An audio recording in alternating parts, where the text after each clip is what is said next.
Welcome to this example on transformers. So my assumption is that you are familiar with the transformer kind of ratio equations between voltages, number of windings, and then current. So I'll put up a link up above there.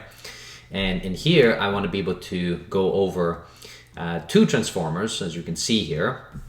So we have some kind of an AC generator, okay, going in here. We're going to close in the switch, okay, and then this thing is going to work in such a way that it passes on, okay, and induces a voltage on this particular side, okay, which I'm going to call the middle, and then it, transfers this, maybe some kind of a very long transmission lines, and then here's another transformer, and this transformer is going to have another ratio, which is going to induce again another current, and then this continues. So that's the idea. Now, normally when you're just starting off, you might see just one transformer, but I want you to be comfortable with seeing transformers and then working with both voltages, currents on either side, okay, of transformers. So let's jump in. So for the given set of transformers, let's assume that both transformers are step down. Now, the ratio of windings from the primary to the secondary on the left transformer is 2:1. So this is the first thing which might be a little bit different than from what you're used to. So what this is saying is that there is a ratio of windings of 2:1. Now, they don't actually tell us the number of windings here, which is something that students who are just starting on transformers are familiar with. So for example, students will want to know the number of windings on the primary side, the number of windings on the secondary side. But the honest truth is it doesn't matter about the actual number of windings. What matters for us is the ratio between them. So within here, what it says, we have twice as many windings here as we do here. So, this could have been, 200 windings, and this could have been 100 windings. Or could have been 50 windings, and this could have been 25. And of course, if you take 50 and divide it by 25, you're going to get 2/1 if you're going to be reducing it itself. So therefore, this ratio is sufficient. Now, if you continue reading, so it says that the ratio of windings from the primary to the secondary on the right transformer, so that's on this one, is 3:2. All right, so once again, they don't tell us the number of windings, they just tell us what the ratio is. And that's what we want to be able to learn and see how we're going to deal with this. So for question or part number A, and of course, we are going to assume that we're going to close the switch, because if we don't close the switch, well, then nothing is going to get induced through the transformers. So within here, so let's take a look at part A. If the max voltage coming from the AC generator on the left is 120 volts, then what voltage will we see in the middle and on the far right side? So within here, again, so if this is indeed an AC, which is current, which is alternating, and of course that's what we need, then this is going up and down, up and down. Now it tells us what the max voltage is, so it says this is 120 volts. So I'm going to just write that in here. So I have 120 volts, which would be on the primary side of this one. Now, if we want to know what would the voltage be over here, which is in the middle, and then again over here on the far right-hand side, well, then in those two situations, we can certainly find this out through understanding how the transformers work. So for part number A, well, let's dive in here. We can certainly work this out. So part A, so the primary side over the secondary side is always equivalent to the number of windings that you have within here. And so I'm going to just write this in. And now I'm going to call, so, let's call this one number 1, okay, and then we'll call this one number 2. So that way, we can actually distinguish between. So I'm going to write this for the first one, and then I can very easily, duplicate it. Here is for the second one, and let me get rid of this and write. So this is for the second one right there. Okay, so this is what we would have. Okay, now please be mindful that the primary on the P2 is going to be actually the equivalent to the voltage of the secondary that we have. So let's first note that this ratio, okay, that we have in here is 2 to 1. So that means there's twice as many windings on the primary as there are on the secondary. So this makes our life a lot simpler. And then on the primary, so if the max voltage is 120, well, then we can certainly find out, okay, what our secondary is in here. So it's very simple. So notice that it's a step down. So if I relocate, so I'm going to get Vs number 1, okay, and I'm going to have 120 divided by 2, which is just simply 60 volts. So that's what we would see on this side. All right. Now, this now becomes the primary voltage, okay, for P2. So I can certainly go on and then find this out. So now within here, so my primary is actually 60, okay, and then I'm trying to find out what my VS2 is. And now again, so this is the ratio of 3 over 2, so or 3 to 2. So this one is a little bit more work in terms of multiplications, but not really. So this is going to be VS2 is equal to, so now notice 2 times the 60, okay, that I have, which is again 120, and then 120 divided by 3, okay, that I would have, which would have been 40. So this is going to be 40 volts. All right, so that's what I have, and that's what would have been appearing over here. So 40 volts, and again, notice 60 over 40 is indeed a ratio of 3 to 2. So that's part number A. So, you know, we have solved for all the maximum voltages that we have. For part number B, so what do we have in here? If the max current at the middle portion has been found to be 5 amps, so maybe I'll switch color. So we have 5 amps over here. All right, it's flowing in, okay, within it. So that's at the top there. Okay, so this is what we have. So maybe I should be careful here.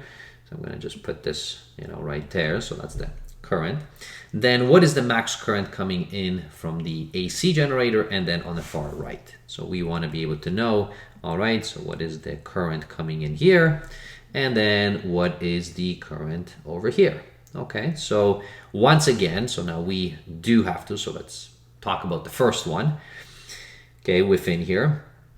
So don't forget, so now our equations change a little bit, okay, within here. So I'm going to write NP1, okay, all over, and S1. So that's on the first transformer. And here the current, okay, is actually the reciprocal. So this is going to be S1, and then this is going to be IP1. All right. Now I know what this is, right? So this is 5 amps. So if you substitute all of this in, again, you're going to get 2 over 1 is equal to max current of 5. Okay. And then you have IP1, and if you solve within here, you're going to get that the primary is going to be 2, okay, that you have in there. So this particular 2 will come at the bottom, so you're going to get 5 over 2, and 5 over 2 is just 2.5 amps, which again should not surprise you, because if you step down the voltage, you're going to step up. Okay, so within here, so as you have, so we have stepped down the voltage over here. Okay, so we have this, okay, so these two, and therefore, so this has been stepped down, right?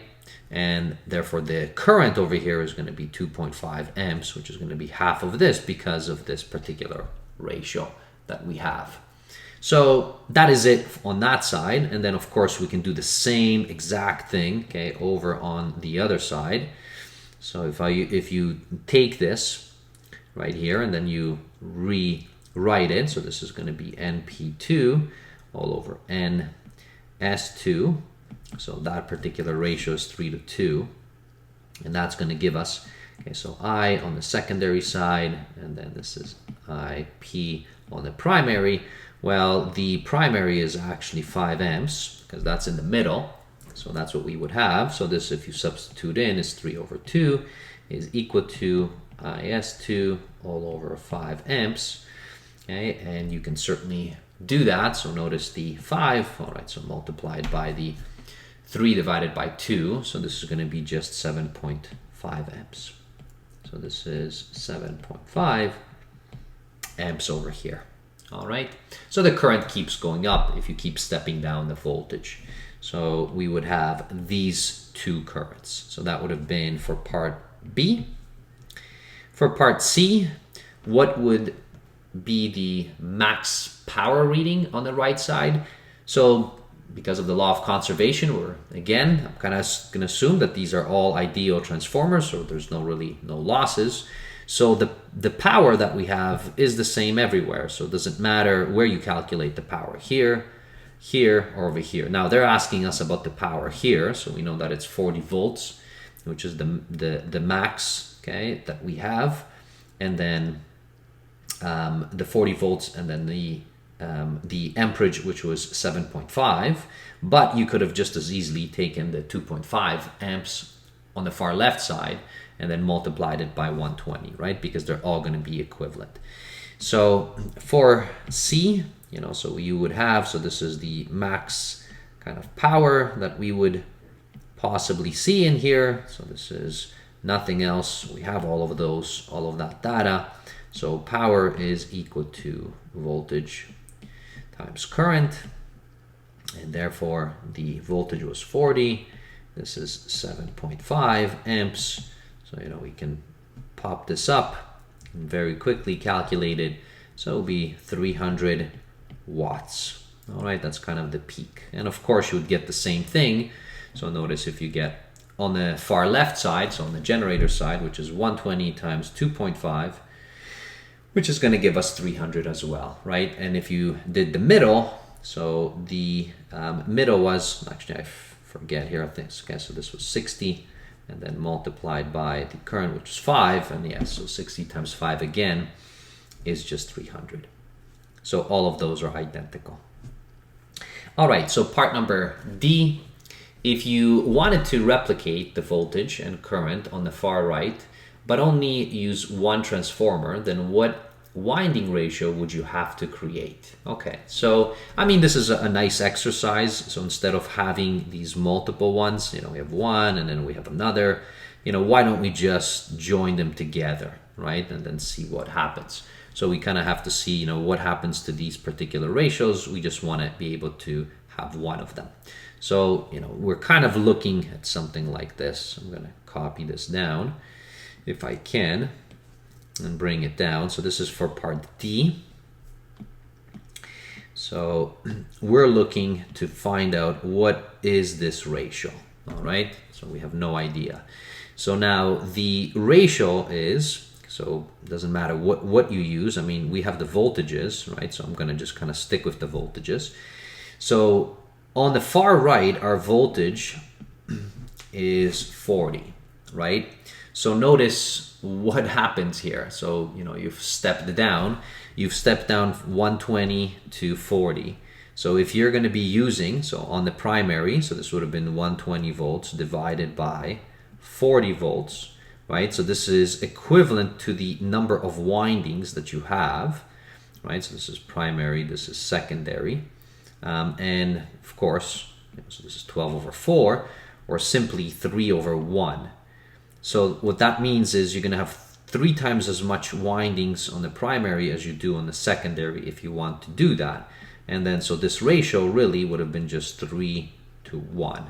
That's what you would have had. So this would have been 3 to 1, and you would have just been having one transformer instead of multiple. All right, so thanks for watching. We'll see you in a future example. Bye, everybody.